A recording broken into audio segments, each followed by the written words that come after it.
Hello friends, good evening. আগের ভিডিওতে তোমরা দেখেছিলে যে অনেকটা যুদ্ধ করে আমাদের দুপুরের রান্নাটা উদ্ধার করতে হয়েছে।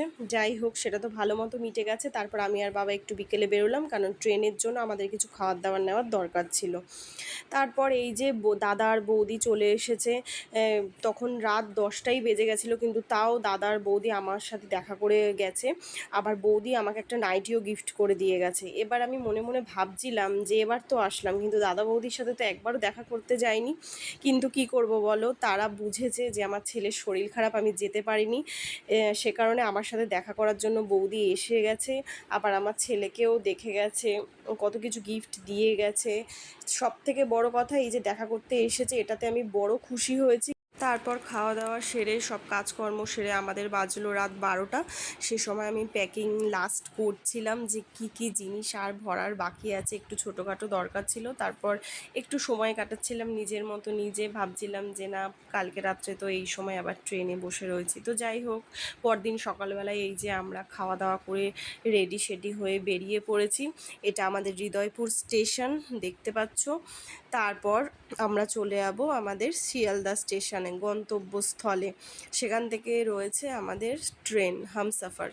তো যাই হোক, এই দেখো আমরা আমাদের ট্রেনে উঠে গেছি আর পৌঁছে গেলাম আমরা শিয়ালদা স্টেশনে। তারপরে এই যে আমাদের কাকি শাশুড়ি মা চলে এসেছেন, কারণ আমার সাথে যাচ্ছে আরও 7 জন। তো ভিডিওটা অনেক ধামাকেদার হতে চলেছে, তোমরা আমার ভিডিওটাতে প্লিজ চোখ রেখো। আর এই যে আমাদের ফ্যামিলি মেম্বার সব ওখানে রয়েছে, কারণ ওদের জিনিসপত্র সব ওখানে ছড়ানো ছেটানো রয়েছে। আর এই যে আমার দেওররা সব, ছোটো ছোটো দেওরগুলো সব চলে এসছে আর ঢুকে পড়েছে আমাদের Humsafar train.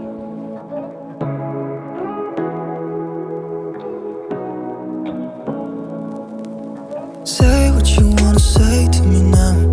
I wanna wake up with you in the morning. Show me there's nothing fake to me now. I wanna wake up with you in the morning. Say what you wanna say to me now. I wanna wake up with you in the morning. Show me there's nothing fake to me now. I wanna wake up with you in the morning. তো এক এক করে আমরা সবাই ট্রেনে উঠে পড়লাম। উঠে গেছি ট্রেনে, দেখো সিটও পেয়ে গেছি। তারপর আমার সাথে আমার দেওরও রয়েছে, কারণ নীলের সিটটা নাগবাড়ি লেখা রয়েছে আর কি। তো আমি ওকে বললাম তুই চলে আয়, তুই ওর সিটে থাকবি। তো ও তো নীলের সাথে বসেই রয়েছে। তারপর মা বাবাকে টাটা দিয়ে আবারও চলে যেতে হচ্ছে কয়েক মাসের জন্য। তো যাই হোক, ভিডিওটা দেখতে থাকো, আশা করি তোমাদের খুব ভালো লাগবে। তো এইভাবে এই যে চললাম আবার জম্মুর পথে, কোয়ার্টারে। তো চলো।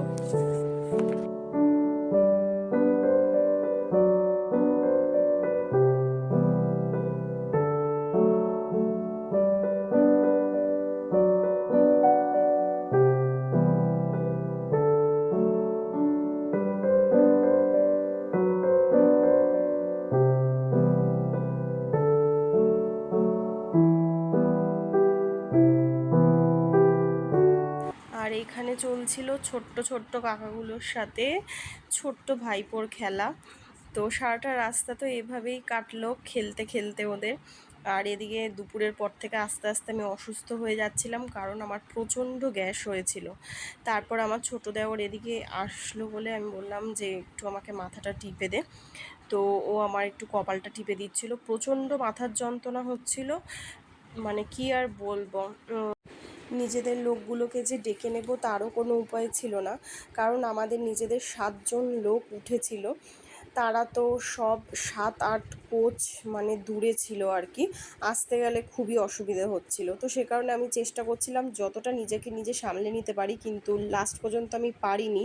আমার কাকি শাশুড়িকে ঠিক আসতে হয়েছিল, আমি ডেকে পাঠিয়েছিলাম আর কি। তারপর কিন্তু আমার এই 2 দেওর, বিশেষ করে আমার এই যে বড় দেওরটা আছে, তো সে সারাক্ষণ আমার সাথেই ছিল। আর ছোটো দেওর আসা যাওয়াই করছিল, ও মাঝে মাঝে এসে দেখছিল আমাদেরকে। তো এভাবেই কাটছিল। বাইরে দেখো অপরূপ একটা সুন্দর দৃশ্য, কারণ বাইরে হচ্ছিল বৃষ্টি।